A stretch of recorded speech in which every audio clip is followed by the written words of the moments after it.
BK. कोथरू नावाचे एक मयत इसम जे 2012 साली मयत झालेले आहेत. त्यांचा 11 गुंठे या जागेमध्ये बंगला आहे.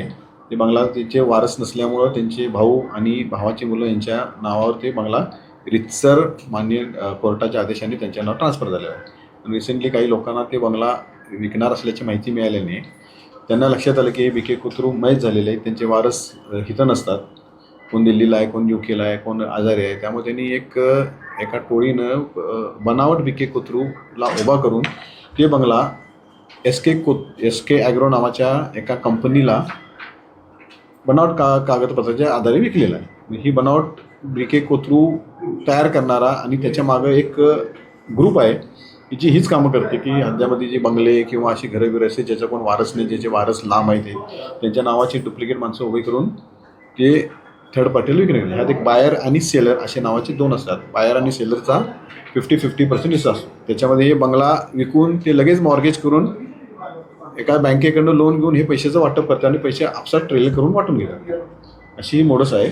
या मोडसमधले जे पेपर बनवणारे, डुप्लिकेट ओपन करणारे सुनील कदम नावाचा जो इसम ऑन पेपर होता, पण ॲक्च्युली तो मिलिंद भुसारी नावाचा आहे. सदाशिव पेठेत भाड्याच्या घरात राहतो तो.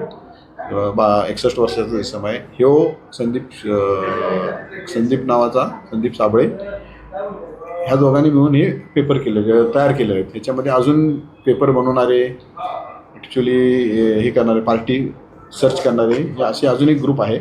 या ग्रुपचं हेच काम असतात.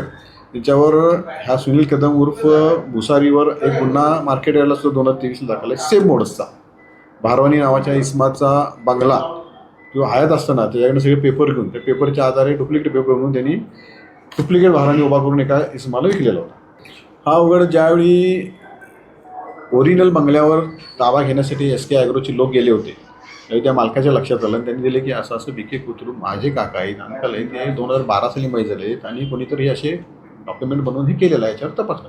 त्यांच्या अर्ज चौकशीवर पण बँक स्टेटमेंट्स आणि ही सगळी माहिती काढल्यानंतर ही मोडस ओपन आली की हिने डुप्लिकेट बी.के. कोथरू उभा करून व्यवहार केलेला आहे. बंगल्याचा व्यवहार बंगल्याचा व्यवहार दाखवला त्यांनी 10 करोडचं हे केलं सौदा. 10 करोडच्या सौद्यामध्ये 3 करोड यांनी SKनं बी.के. कोथरूच्या डुप्लिकेट अकाउंटवर टाकले आणि त्याच्यानंतर त्यांनी सेल डीड केली. त्या आधारे सेल डीडच्या आधारे बँकेला मॉर्गेज करून 7 करोड बँकेकडनं घेतले.